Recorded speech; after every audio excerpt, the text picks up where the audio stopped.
Okay, stop. Before you scroll past this, I need you to hear something. There's a missile. A missile so dangerous, so fast, and so impossible to stop that the moment Iran launched it, military generals in Washington, Tel Aviv, and Riyadh all went quiet. Not because of the explosion, not because of the damage, but because of what this missile means, because this is not another drone. This is not another Shahab. This is the Sejjil. And the Sejjil just changed the rules of every single war being fought on this planet right now. But here's what nobody is telling you. The real danger of the Sejjil is not the warhead. It is not the range. It is something far more terrifying than both of those things combined. And I will explain exactly what that is in just a moment. But first you need to understand why this launch is completely different from everything Iran has done before. Let me give you a simple picture. Think about a regular gun. A gun that needs to be loaded, packed, and prepared every single time before you can fire it. Now imagine your enemy has that gun. You can see him picking it up. You can see him loading it. You have time. Time to run. Time to hide. Time to call for help. Now imagine a completely different weapon. A weapon that is already loaded, already pointed, already waiting. You see nothing. You hear nothing. You have no warning. And then it fires. That is the exact difference between Iran's old missiles and the Sejjil, and that difference is everything. Iran's previous long-range missiles, the Shahab series, ran on liquid fuel. Liquid fuel sounds like a small technical detail, but here is what it actually means on the ground. Before every single launch, you have to prepare the missile, transport the fuel trucks, fill the tanks, run the system checks. This process takes hours, and those hours are visible. American satellites can see fuel trucks moving. Radar can detect the preparation. Intelligence agencies get alerts. That gives the United States, Israel, and their allies time to move assets, time to launch preemptive strikes, time to evacuate. The Sejjil uses solid fuel. That means it is already fueled, already loaded, sitting right now inside a mountain bunker somewhere in Iran. Ready to launch in minutes, not hours, minutes. And here's where it gets truly terrifying. America's entire early warning system, the billions of dollars in surveillance satellites, radar networks, intelligence infrastructure, all of it is designed and built around detecting preparation, the fuel trucks, the loading crews, the pre-launch activity. But when a missile is already fueled, already sealed, already hidden inside a reinforced mountain, there's absolutely nothing to detect. There's nothing to see.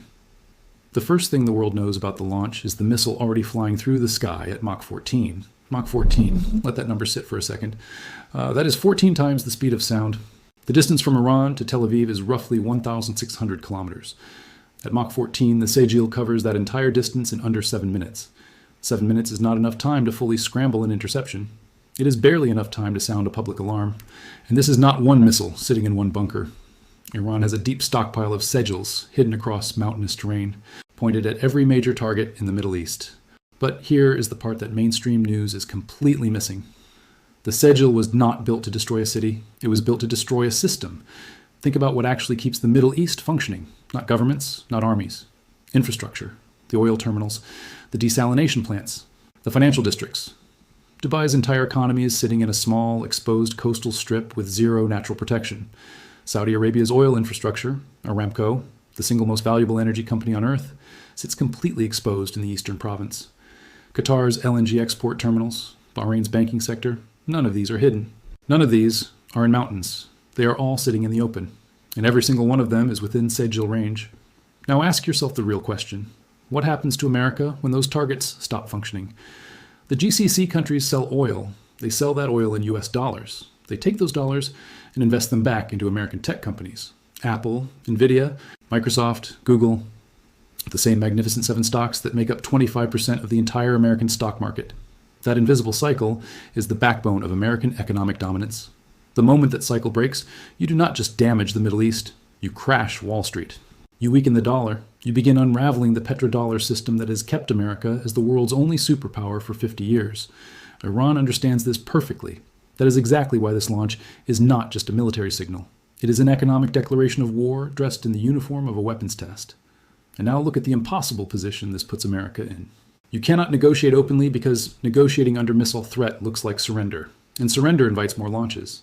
You cannot launch a full ground invasion because 20 years of Iraq and Afghanistan already prove that ground wars in this region have no clean exit. You cannot rely on airstrikes alone because Iran's missile systems are buried inside mountains that conventional bombs cannot fully destroy. And you absolutely cannot ignore it because every day of silence is a day Iran tests something newer, something bigger, something closer to unstoppable. Military strategists call this the no good options moment. Every path forward costs something enormous. And the country that built this trap, the country that engineered this exact situation, is Iran, a country with no aircraft carriers, no global military bases, a country that has lived under crushing economic sanctions for decades. That country just cornered the most powerful military force in human history. Here's the last thing I will leave you with. The name Sejjil is not random. It comes directly from the Quran. In Islamic scripture, Sejjil refers to stones of baked clay rained down from the sky to destroy an army that believed it was completely invincible. Iran did not choose this name by accident. The name itself is the message, a direct, calculated warning delivered to every superpower watching.